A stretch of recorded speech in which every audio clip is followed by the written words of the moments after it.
Welcome to 28 and Searching. I'm your host, Samantha, and today I have Jordan Butt on with me. Thanks for coming on my show, Jordan. Thanks for having me. All right, so tell us a little bit about yourself. How old are you? How long have you been in your industry? Where are you located? That sort of thing. So I'm 28 years old. I'm located out in Renton, Washington. I'm a registered nurse. I work in the emergency department. I've been doing that for 3.5 years now. Um, and that's just in the emergency department so far. Cool. So if somebody were to ask you what it is you do and they'd never heard of, a nurse in an ER department, what would you tell them that your job is? So my job is kind of a lot of different things depending on where I'm scheduled to be that day. It can range from checking patients in and determining um, how sick they are with their level of an emergency based on our triage system, or it can be helping take care of the patient, starting IVs, doing wound dressing changes, anywhere from that to helping with resuscitations and doing CPR and basically following through any orders that the doctors have for us. Okay. And so would you say that being an ER nurse is different than just a nurse that somebody would meet when they go to their daily checkup? Yes, it's quite a bit different. So we actually go through a 16-week specialized training to work in the emergency department, whereas the regular nurses at the doctor's office do more of just kind of a different specialty. They do more of checking in patients, getting more of a history, um, and things like that. Whereas in the emergency department, our goal is to stabilize and treat, um, and make sure that they basically survive in their emergency. Okay. And so tell us a little bit about how you got there, because that's a pretty unique place. It's pretty hectic. That's kind of crazy. So how did you kind of move your way up to that, to choosing to become an ER nurse? So I had started as what's called a licensed practical nurse, which is a nurse that works under a registered nurse. Okay. I had worked in a children's home for medically fragile children for about 3 years. And when I had started into the LPN to RN bridge program, I had gotten my preceptorship, which is like an internship in the hospital that I'm working at in the emergency department. And I always knew that I wanted to do something fast paced. And it just so happened that I was lucky enough to get this preceptorship, and I absolutely loved it and haven't left yet. Okay, so your internship was actually in the ER. So did you have the specialized training before or after your internship? So it's after. So the internship is part of the actual nursing school. Mm. And so you're working under another nurse and you're not licensed yet. You're there just in a student capacity. Okay. So there's a lot of things that you can't do. It's kind of a combination of doing hands-on and a lot of observation. And then once I graduated from nursing school and passed my licensure tests, Hmm. I was able to get hired there. And that was when they put you through the training. Okay. So it sounds like there's a lot of schooling and training and licenses that go along with being a nurse in general, and then especially when you're going into ER. So can you break down a little bit of what the degree steps might be, the certificate, the way to get specialized to go through this process? Yeah, there's actually several different ways. For me personally, I did my prerequisites at a community college and I was accepted into a practical nursing program. And after that, I had a certificate, a practical nurse certificate for training. I was able to take what's called the NCLEX for licensed practical nursing and got my license that way. And then I applied to a bridge program, which is just 3 more quarters at another community college. And after I graduated with my associate's degree in registered nursing, I was able to take the NCLEX again, this time to become a registered nurse. There are other ways to do it as well. You could go to a 4-year university where you do the prerequisites there and then get into their program, or go straight from doing prerequisites into an associate degree registered nursing program. Okay. And so how long, on the path that you took, how long did it take you to get to become a RN? It was about 2 years of prerequisites, a year for the practical nursing program, and then 3 more quarters for the registered nursing degree. Okay. And forgive me for my naivety, but I don't know too much about this, and some of my listeners not might either. So when you talk about practical nursing, what is that? What does that position entail, or what does it do? So the practical nurse isn't, there's not a whole lot of positions in the hospital for practical nurses. They do a lot of home care and home nursing, Okay. and they work a lot in nursing homes. But the main thing is that they have to work under a registered nurse because they don't have a degree. It's a certificate program.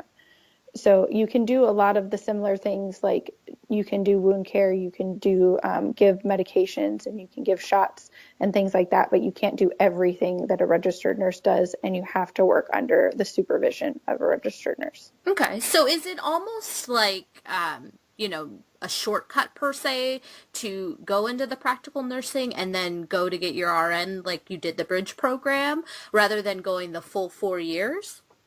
I felt personally that it was a good way to get my foot in the door. Okay. So I was able to get in, get some experience, and get a job working as a nurse um, before I got my registered nursing. So it was able to give me that experience for when I graduated the registered nursing program. And it looked really great on applications and made me feel more comfortable going into it after I graduated. Okay, so it's definitely a recommended way. It's not the cheapskate way, or it's not something that somebody would look. It's actually more beneficial because you're getting the experience that everybody's wanting as soon as you get out of school. I felt like it was very beneficial for me. Some other people might have a better time going through a 4 year university. For me, going through a 4 year university wasn't quite financially possible. Yeah. It was it was easier to go this route for me. And there's always those debates. I mean, a lot of when you go into people who can get licensures, they always have the argument about school versus experience. Uh, Exactly. yeah, but it's good to hear the other side as well because a lot of people may not think that there's any other way. But you're saying that there is, you can do this, and it is beneficial and it does work out. Yes, it does. And I know several other nurses that work in the emergency department with me that were practical nurses as well first and Okay. then moved on. Okay. And so are there many in your opinion, are there many people that stay practical nurses, or do most people move on to the RN program? In my experience, most of the people that I knew and went to school with have moved on to registered nursing or are in the process of moving on. Okay. And so if you I'm assuming that these licensures and these certificates and these degrees, these are all required to be doing this, I'm assuming, right? Yes, they are. Okay. I'd hope so, as somebody who has gone, I would hope that people are trained, but Exactly. you never know. So there's no way for somebody to say, hey, I can stick a needle in anyone. I have experience and walk in. They actually have to do this no matter what. Yes, you have to do that. You have to prove that it's done, and you have to maintain your licenses. So every year you have to do continuing education to stay up to date on the current practices, and you have to make sure to renew your license every year. So it's quite a bit of work, and it's all has to be done before you can even step foot on the floor. Okay, so that's a continuing thing. So you have to continue to upkeep. So it's not done. Like once school's over, it's not over. No, though, that's one of the fun things about nursing is that you're always learning new things, and you need to make sure that you're up to date on all the new current practices because the medical field's always changing. So, in addition to the 16 weeks of training, we have to get certified in advanced cardiac life support and basic life support, and we do trauma nursing certificates. So, you're continually learning and going to conferences and reading articles just to make sure that you know all the best practices and the best ways to help people. Yeah, because I would imagine that that would be important when somebody else's life is dependent on you knowing those things, right? Exactly, yes. Okay, and so if somebody was looking into becoming an ER nurse, if that's where they were like, I feel like this is what I want to do.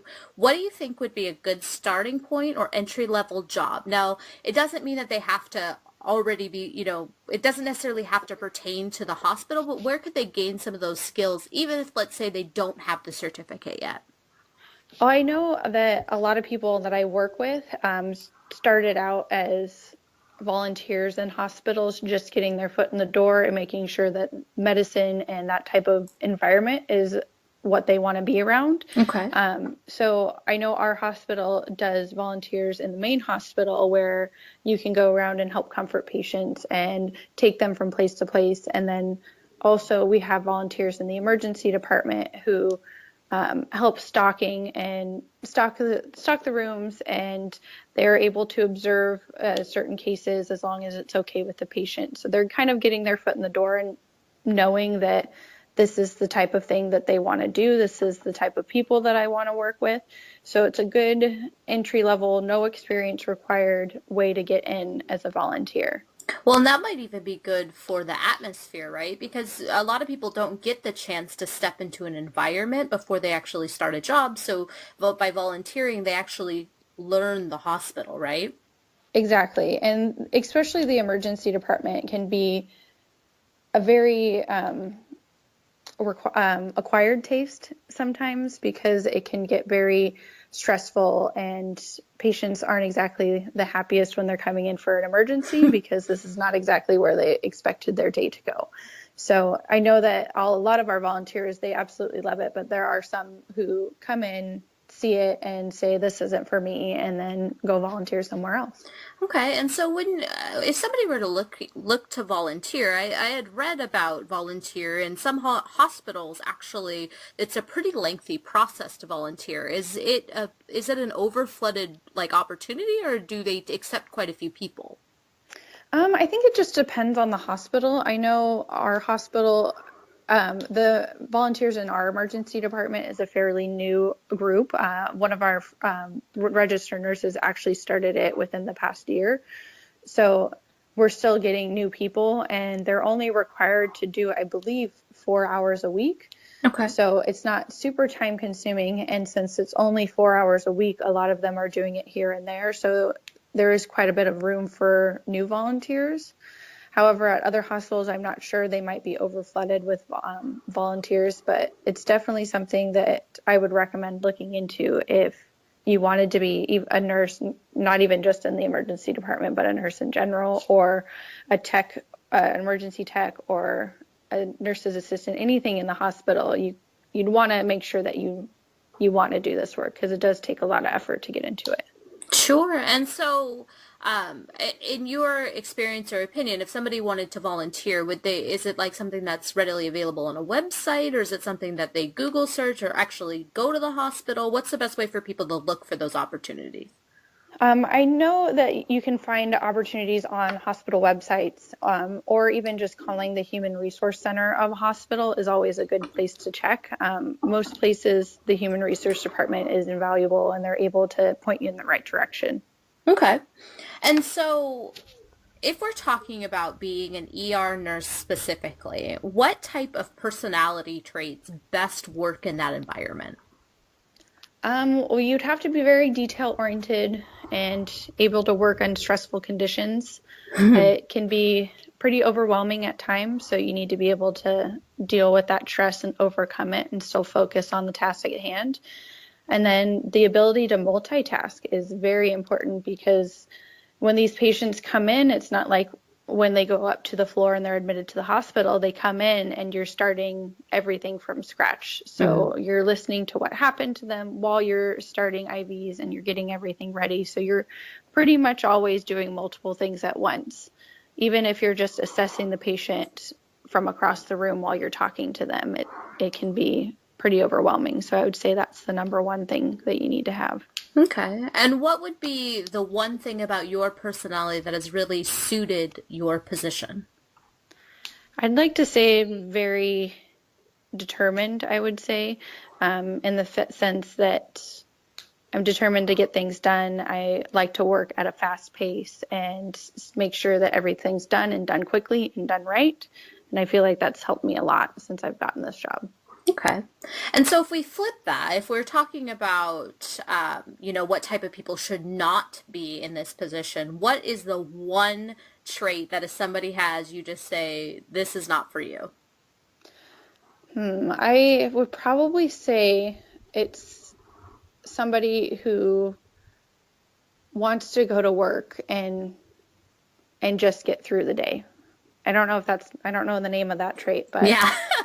but going to work and just kind of doing the bare minimum and then going home, because in the emergency department, you kind of have to be ready for everything, and you have to anticipate what's going to happen. You have to anticipate what the doctor's going to order.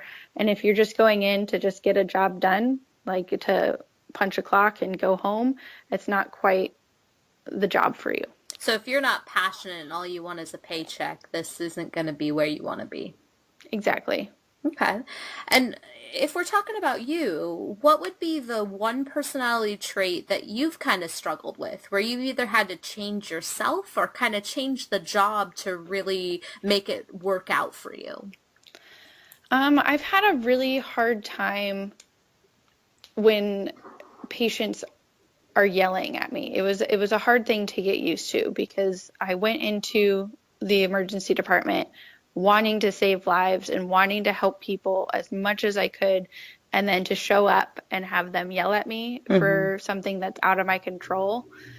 It was hard for me to acknowledge that it's not me that they're yelling at, it's the situation, and to overcome that and still say, I'm sorry, let's see what I can do to make it better without getting upset like I was personally attacked. I think that was my biggest challenge when I first started. Yeah, I mean, I could absolutely. So it's really hard not to take things personally, especially when you're trying to help. Exactly. Okay. Well, I mean, that makes a lot of sense. But it is something that you've kind of developed, right? So you're kind of hardening that shell so that you're still empathetic, but you're not taking it to heart. Yeah, it's a way of stepping back and realizing that they're not mad at you, and you can still help them, and you can still be empathetic and make them feel better without taking the bad names and the assaults and everything like that to heart. Sure. Okay. What, so we've talked about kind of your kind of steps through becoming the ERRN. What is the ladder? Is there a way that you can move up or move laterally from where you're at now? What's kind of the growth within your industry? So there's actually quite a bit of options for us. Working in the emergency department, you can go up towards a management style where you do less patient care and you do more of an educational purpose, or managing the entire ER, scheduling, things like that. We also have a trauma coordinator, which one of our nurses just got promoted into that position, where they monitor all of our trauma cases and make sure that the times are correct and that we're getting things done properly. They're also searching into new ways to make things better and make things easier and basically get the best care to our patients. So there's steps to go up that way. And then there's also different positions that out of the emergency department that you can use your experiences before. For example, you can take experience from the emergency department and go into uh, transporting critical patients, as in like an ambulance, or eventually even a flight nurse, which flight nurse requires a little bit more than just ER experience, but it's a stepping stone towards that. Sure. So there's other areas in the nursing and medical field that you can go into with this experience, which is one of the reasons why nursing is so great, because even if you find that maybe the emergency department's not for you, there's so many other different nursing jobs available where you can kind of find your niche and what you like best. Okay. And so if you're, I know that they're the same industry, but for lack of a better word, when you go into different departments, right? So different industries within healthcare as being an RN nurse, like, ER, or the nurse at the doctor's office, or the nurse on the flight, do they differ? I mean, are they going to be drastically different jobs? They can be, depending on what you do. Flight nursing is pretty similar to the emergency department, except for the main difference is that you're stabilizing and transporting, whereas the emergency department, you're stabilizing and then they're getting admitted to the hospital. Hmm. Um, but like up on the floor where they're just admitted patients, it's a little bit different of a pace. The emergency department's very fast paced and making sure things are done, whereas the floor is more about daily care, daily medications, and um, helping the patients recover after their emergency. So it's a little bit different, but still kind of the same core nursing skills. Hmm. And then you have, on the other hand, working in a doctor's office where you're not seeing as many sick patients. You're seeing a mixture of sick um, sick patients and colds and flus and things like that, and you're seeing the well patients as well for checkups. Okay. And so, I mean, just from just from my lack of experience and just listening to you, I it sounds like almost it's a different personality. So like in the ER, the point is to make it like make them better so that they can, not better, but fix the immediate problem and less of like bedside manner rather than where you're, in like a nursing home, you're basically just trying to be friendly. You know what is that making sense what I'm Yeah, saying? I Is I know what you're saying. Yeah, it's the emergency department definitely has a different mindset. Whereas, like you're saying, in the nursing home, you're getting to know these patients, you're developing a relationship with them, and and you're seeing these same people every day. Whereas the emergency department, there's such a quick turnover. I mean, you're seeing the percentage of you seeing patients is just exponentially more. You don't really have time to sit down and get to know their life story. I mean, you're getting down to the point where you get to know what happened to them and what their emergency is. But other than that, there's not a whole lot of time to sit down and do that. You're mostly worried about the medical problems and making sure that they're stabilized and they're getting better. sure. And does that ever affect your mindset? I I think that it could. I would say that it's hard sometimes to slow down and take a minute, Hmm. if that makes sense. Yeah. When you're so focused on there's so many different things, especially when with a really critical patient. But typically the way it happens, because we do kind of get a mixture. What happens is when we have a critical patient, we spend all this time getting them stabilized. And once they're stabilized or stable enough, we take the time to kind of have a debrief of what's going on. Let the patient know, okay, this is what we've done. This is how we stabilized you, and this is our plan for the future. So we're still working at a fast pace, but sometimes the patient can be too critical for us to sit down and do that before everything's going on.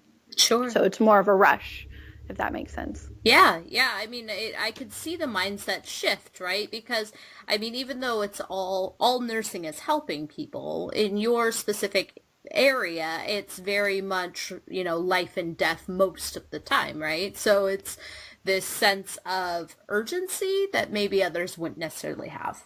Exactly. Okay. And so what would you say that some of the drawbacks are to your career choice? It's definitely not for everyone. We do have a lot of violence against emergency room nurses and physicians. It can be a very we see a very aggressive populations a lot of the time. People who are upset by wait times, people who are brought in from the police or by the from the jails. We get patients who are homicidal and suicidal. So unfortunately, we have a lot of assaults that happen in the emergency department. Mostly verbal assaults, but there are physical assaults. We've had death threats against nurses and doctors and our unit secretaries. So it can be a difficult place to work, and it can be scary at times. So it's something that you have to kind of go in knowing that this is going to happen and protect yourself as well as you can. Sure. Has that ever happened? Have you ever been hurt by a patient? Yes, I have. Okay. Okay. I did not realize that that was something that would be that would affect an ER nurse, quite honestly.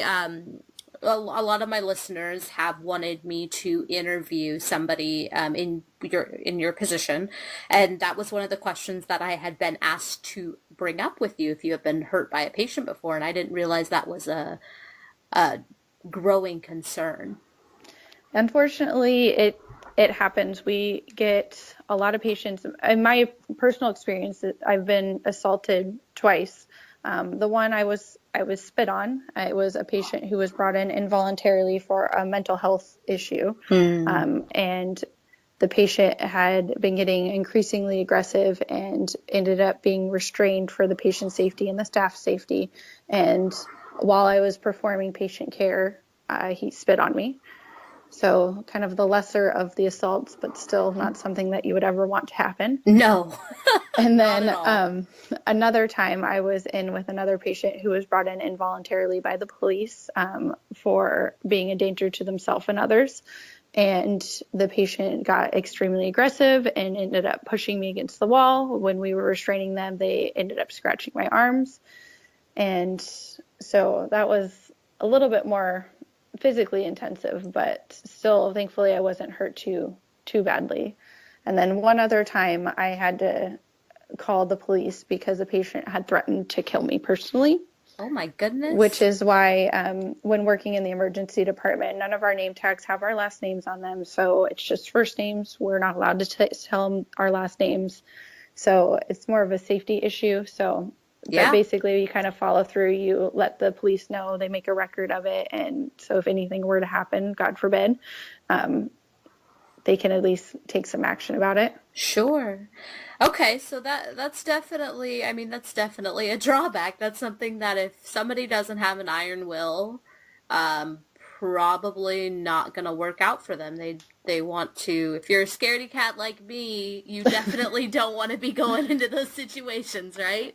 Yes, I mean, thankfully, we have a really good group of people that I work with that we're all in it and we know to protect each other. Our hospital also provides a, a training where we basically, it's a crisis prevention training. So we're able, if we were into a situation where we were getting assaulted by a patient, we have ways to get out of it without hurting the patient as well. Because a lot of the times that we get assaulted, it can be a patient who doesn't know why they're doing it. It could be a little old lady with Alzheimer's and doesn't know what's going on, and it's not her fault that she's doing that. We don't want to hurt her. Yeah. However, we still need to protect ourselves. And then on the other hand, we do have people who just are plain upset, and sometimes there's nothing you can do about it. Sure. But they do have trainings that are gonna kind of prep you. So even if somebody hears this and they're still like, well, I really want to do this, they do have that backup of knowing that the industry understands that this is an issue and they're providing as much security as they can with it. Yes, yeah, it's definitely something that's well known. I mean, you can Google instances of and articles of nurses being assaulted, and the hospital really does try to protect you. They don't want you to get hurt. They do training for you to make sure that you're safe. We have security on standby. They have we have codes where it's a code gray or a code silver that we know what to do and when to come and help people. So you're never really alone. Okay. Okay. That's reassuring for sure. So while we're talking about some of the drawbacks, I want to ask you just a couple of the questions that I got asked by my listeners. So one of those questions was, what does the burnout rate look like for ER nurses? Um, I mean, it depends on the person. We have a nurse who's actually been working there longer than I've been alive. She's been in the emergency department the entire time. She just loved it so much. I had a nurse that I went through residency, which is that 16-week training, and she quit as soon as the training was over. She decided it wasn't for her and she just couldn't do it. I've had nurses that stayed for a couple years and just decided that they wanted something a little bit, most of the Different? time is a little bit more of a nice environment to work in because we do see quite a bit of patients who are upset, unfortunately. Sure. We do our best to please them and make sure that their visit's a pleasant one, but unfortunately this is not a place where they want to be to begin with, and if anything were to go wrong, like a long wait time or anything like that, they tend to get more upset. Okay. And so the people that are there, the healthcare providers that are there, do you guys tend to work well together, like other ER nurses and doctors and whatever administrative staff? Do you guys mesh pretty well? Yeah, I mean the hospital that I work at, we have such a good group of people working together. And we have the doctors that we work with are so easy to get along with and easy to approach if you need to. The nurses are all in a teamwork mentality. So if you're struggling with a sick patient or you're struggling with an aggressive patient, there's always somebody who will have your back and help you out, which is just wonderful. And I think that's one of my favorite parts of the emergency department is the people that I work with and the sense of like teamwork and camaraderie that you get working together. Okay. And so I know you talked about the assault, so this next question might seem a little silly at this point, but what has been the worst day of your career so far? Um, Man, that's hard. I mean, I feel like there's been days that are hard and patients that are difficult, but it's kind of hard to pinpoint a single day that was the worst day. I know one of my saddest days, we had a patient who came in. They were, I believe, 15 months old, and they had gone into cardiac arrest. And we did a resuscitation on them, and we worked on them for quite a long time. I think the running time was about an hour and a half, and I had been in there the entire time with a whole team of nurses and doctors and respiratory therapists. Pretty much, I mean, there was probably about 15 people working on this kid, and unfortunately, it wasn't something that the kid could come back from. And I remember being in the room, still working on the kid when the doctor told the parents that there was nothing more that we could do. And that is one thing that has always stuck out in my mind. And it's something that going into nursing, you never want to happen. You know in the back of your mind that patients are going to die, and you have to be able to cope with it and help other family members through it. But it's still something that hits close to home. I mean, having children of my own, I couldn't imagine having that happen to me. So that has definitely been one day that I'll probably remember forever. Is it something that you have to learn how to almost discard guilt? Because it's not anybody's fault, right? But I would assume that it almost feels like it is. Yeah, it is definitely something that's hard to cope with, and you get into the mentality that you did everything that you could. I mean, Hmm. because we really do exhaust all other possibilities before we even discuss calling it, if that makes sense. Yeah. So you know in your heart that you and the doctors and all the staff have done everything possible to make sure that this patient has their best chance, but unfortunately sometimes that's not enough. So that definitely helps, and having your your staff and your coworkers just being able to talk to them and have them knowing exactly how you feel helps tremendously as well. Sure. So it's a good support system for days like that. Yes, exactly. Okay. So let's flip it. Let's bring it back up a couple of notches. What's the best day of your career? Um, well, I know one of my favorite moments I happened to be walking past another patient's room when there was two emergency room techs in the room undressing a patient, and they had taken off his shirt, and all of a sudden his eyes rolled back in his head. I ran into the room. He didn't have a pulse. I was the first person to start CPR and call for help, and just knowing that we started CPR immediately, we were able to get a pulse back. And then I found out a couple weeks later that he was doing really well and getting discharged from the hospital. And it was, it feels so good knowing that I just happened to be passing by and I helped save his life. And now he's going home to his family doing really well. So that was probably my best and favorite day. Yeah, definitely. I mean, anytime you get to experience the hero complex, right? I mean, Exactly. that's the point, right? Is to be able to save people. Yeah. Okay. And so if we talked about some of the drawbacks. What are the benefits to nursing or being an ER nurse?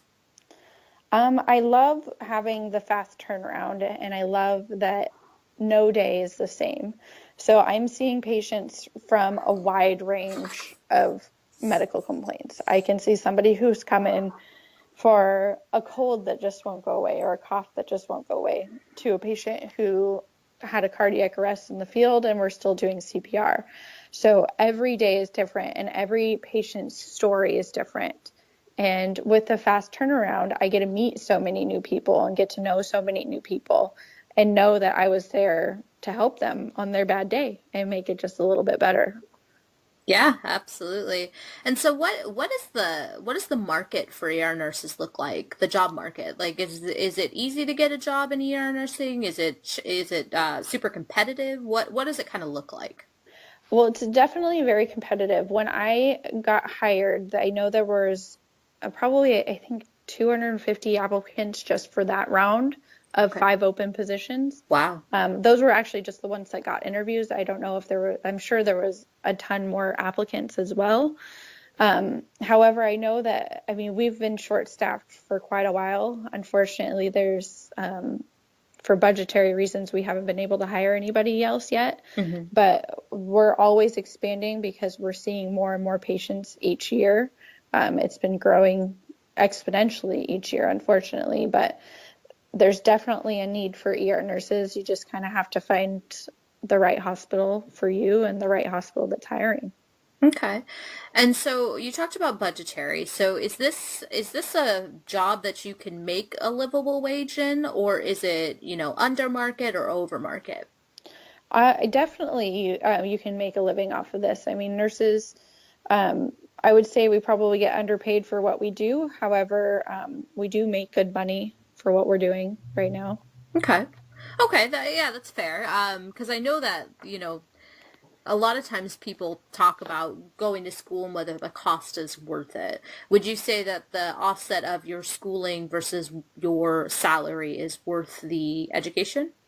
I would say so. And I mean, there's pretty much always opportunities to work overtime. I personally am part-time right now, and that works good for me. But whenever I need extra hours and extra money, it seems like there's always More? open shifts to pick up and work more. Okay. Plus, with a nursing degree, depending on where you want to work, you can work places that pay more than usual. Um, our hospital and the ER that I work at is pretty competitive in their pay. Hmm. I believe we start off at $30 an hour, which isn't bad at all, and then go up from there.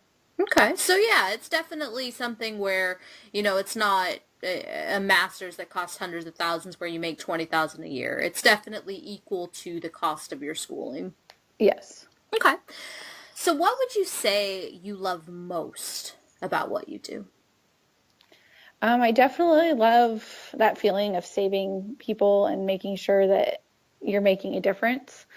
I love that, and I absolutely love the people that I work with. They are absolutely amazing, from the doctors to the techs. Everybody I've worked with has been so nice, and it's really kind of like a family feel with our coworkers, which is really nice. It's kind of hard to find a place to work like that these days. Yes, very true.